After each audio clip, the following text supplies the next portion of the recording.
Hello everyone, today I'm going to be showing you an unboxing of the Solo Model Rocket, an entirely 3D printed model rocket that I designed. If you're wanting to purchase this model rocket, you can do so by going to my website, highflyingrockets.com. Thanks, and let's get to the video. Hello everyone, today I'm going to be unboxing the Solo Model Rocket. Then I'm going to show you how to prepare it for launch, and then how to launch it at the end. So let's get to it.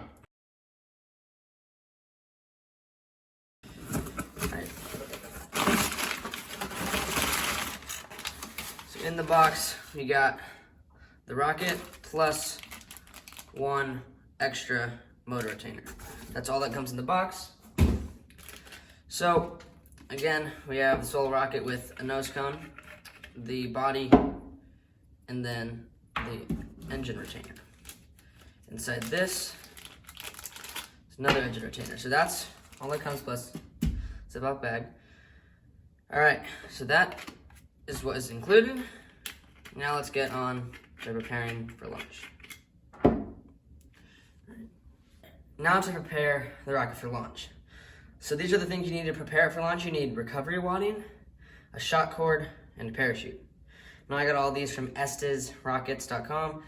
I'll put a link in the description for them so you can make sure to find those.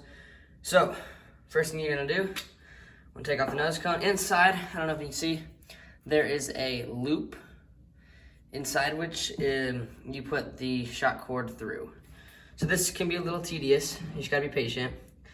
You're gonna kind of try to just put it in down and sideways and try to feed it through.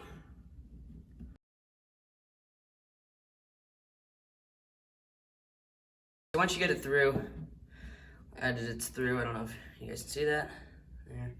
You're gonna wanna knot it. So give yourself like 3 inches to knot. I just do a simple knot. I am not a knot specialist, so if you have, better knots that would work better, go ahead and try it. But I just do the simple knot that most people know. You just loop over and then through, and then pull it tight. And it's fine if it doesn't get pulled tight directly against the loop on the rocket, and then do it again to make sure it's that double knot. There. So then pull it tight, and then how I make sure you got it tight, pull on just the long side. As long as it doesn't come loose at all, you're good. Okay, so that's pretty tight. Like I said, it doesn't have to be tied to tight against the loop. It just has to be knotted so it won't come off. Then do the same thing to the nose cone.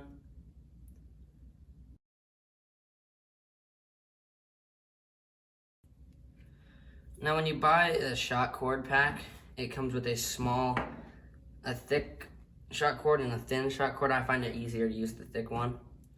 So once you get here, you should have about this much, a little over the length of the rocket and shock cord left. Then you can cut some of your access. Now make sure you leave a little bit of extra. So don't cut it right at the knot. I'll cut it, I'll give it, maybe a 1/2 inch, roughly that much. That way it won't slip through. You can do that on both sides. Okay, all right. So now that we got that, let's put the parachute on. Now it'll have 3 strings. So it's got the string that connects on the side, the string in the middle, and then a string on the other side. So what I always like to do is get all the strings on my finger and then push it so you got the strings equal. You can also kind of go and open it up by swinging it around. Just make sure to try not to tangle wire or strings. Those are not wires. Then once you get it equal, here's what I do. I always grab on the bottom and put my finger inside that loop and then kind of pull them together. This is so you can put it onto the nose cone. All right, then come to the nose cone, push it through, reopen your loop. Again, you gotta be patient with this. This can be a little tedious. second once you get it on the loop. Then you're gonna do, I don't know what the knot's called, but you pull the parachute through the string. Now be slow, make sure you do this right. You don't want it to get tangled in. Then I always try to get the shot cord out of the way before I pull it tight, just so it doesn't get tangled onto the shot cord. Because that's usually what happens. That's what usually ruins parachutes, is when they get really tangled around things themselves or the shot cord. Alright. There we go. Alright, so you can see how that's pulled there. It's not a knot. It's, well, I don't know, what would you call that? It's not a knot. Well, it's like that. Alright. So once you get here, now you gotta fold the parachute. Well, actually, hold on, don't get ahead of myself. Next step is shot cord, or recovery wadding. Here's the recovery wadding. You're gonna want to take 3 squares of it. There's 1,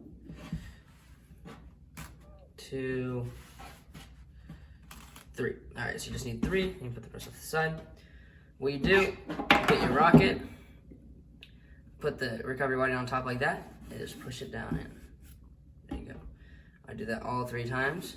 The reason you don't crumble it up into a ball and then put it in, this creates a better seal, I would say, against, because what the recovery wadding does is it protects the parachute from the ejection charge of the rocket engine, because the ejection charge sends hot gases up the top of the rocket, which could melt the parachute and just make it unusable anymore, and could also cause a crash of the rocket.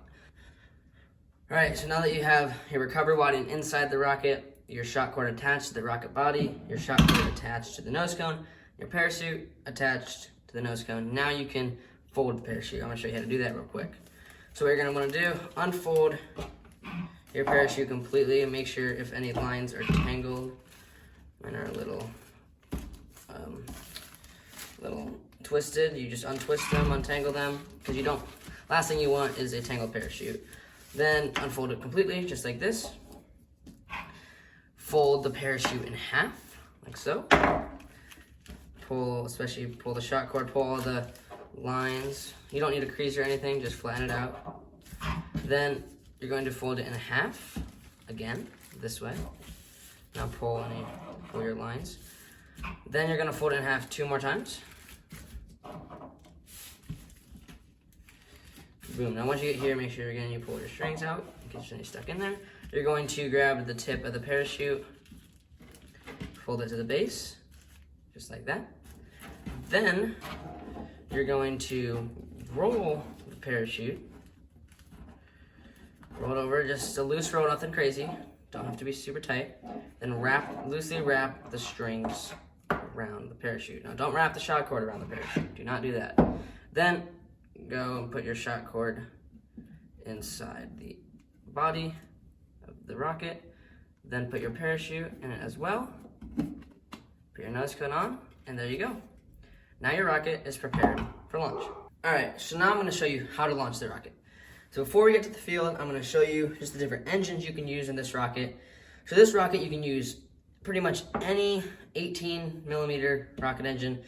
The A3 engine works good, the B64 engine works good, and the C65 engine will work good.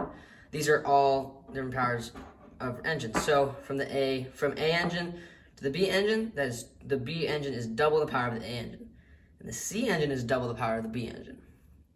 So this will bring it to about 100-ish feet.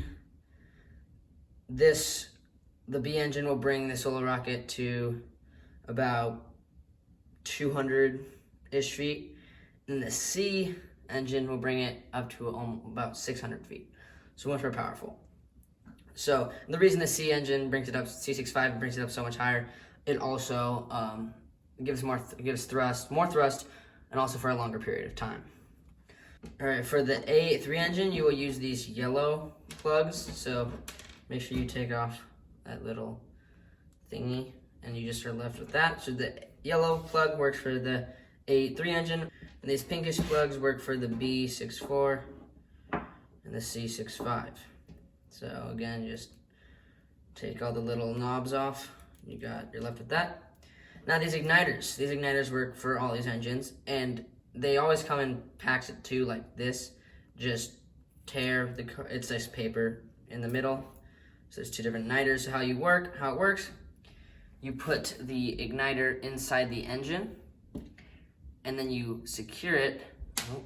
And then you secure it by putting the plug. Make sure the tip of the igniter is touching the powder, and then you push the plug down in there.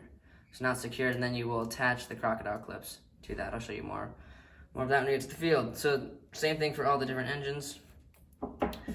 And yeah, and so then how to put the engine inside the Solar Rocket. Unscrew the engine retainer, put the engine in like so. Make sure the bottom of the engine's facing outward. Push it in, and then screw it on in there, nice and tight. It's nice in there, very secured. If you're wondering what these are called launch lugs. These go on the launch rod. All right, so let's head out to the field. Once you get your launch pad set up, then we're gonna go and put the engine inside the rocket. All right, today I'll be using a C65 engine. We'll bring this rocket up to about 600 feet. So what you're gonna do, unscrew the engine retainer, put the rocket engine inside the nozzle facing down, put it in the rocket, and then screw it on in. All right, so we got our igniter and our plug. We're gonna put that in the engine. This is what will set off the engine. So here you go. Got the rocket, put the igniter inside of it.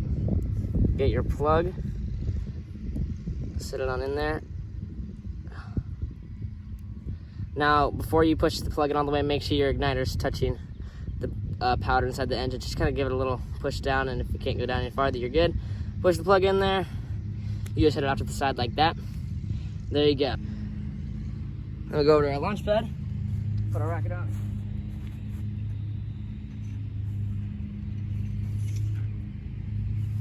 Big thing to remember, make sure your launch rod is pointing straight up.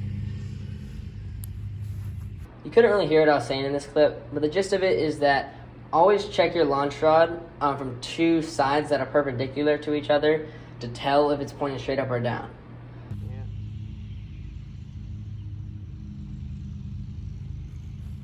Okay. All right, so once it's all straight, let's get the controller set up. All right, so next we're gonna get our launch controller set up. I like to go head over to the launch pad, unravel it, put it up by your launch pad, and wherever you're gonna stand, start to unravel it.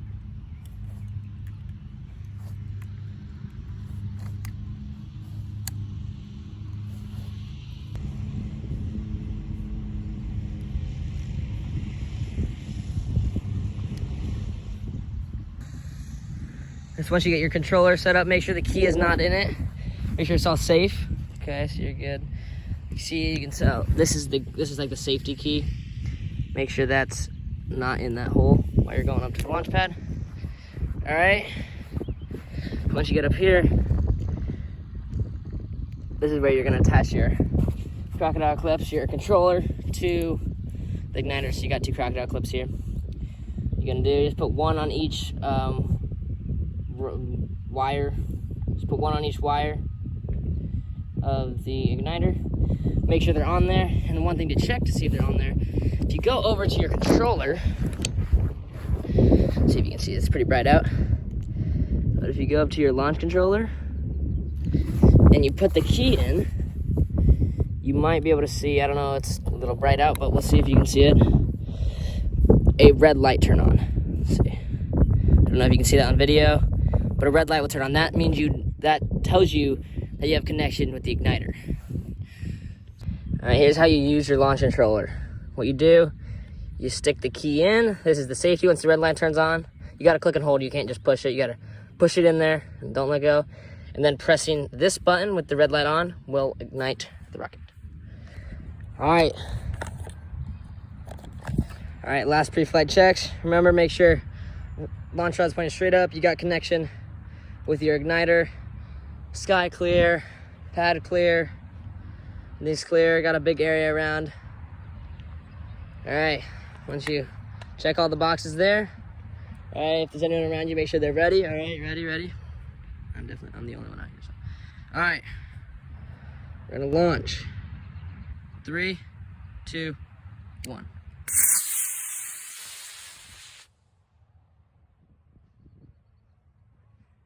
There's the ejection charge, parachute deployment, awesome.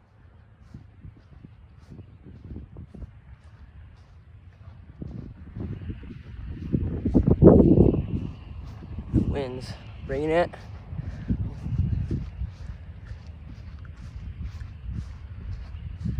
And there it is, you can see it.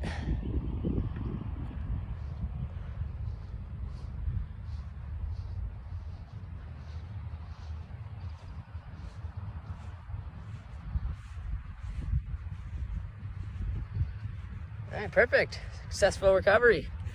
Nice. If anyone wondering how far the rocket went, yeah, I don't know if you can see the launch pad right over there. You definitely can see, probably should be able to see the tripod. The tripod's just a little farther than the launch pad. So yeah, you don't need a huge area to launch it. Like a sports park will work great. I recommend having at least, for a solo rocket, having at least a 1/10 of a mile radius on each side of the launch pad. And we have that here, so. Yeah, just always remember to be safe launching these rockets, and yeah, most importantly, have fun. Thanks again for watching. If you have any questions, feel free to comment down below. I will try to answer as many as I can. If you enjoyed this video, please leave a like, and if you would like to see more model rocket tutorials, subscribe. Thanks again, and take care.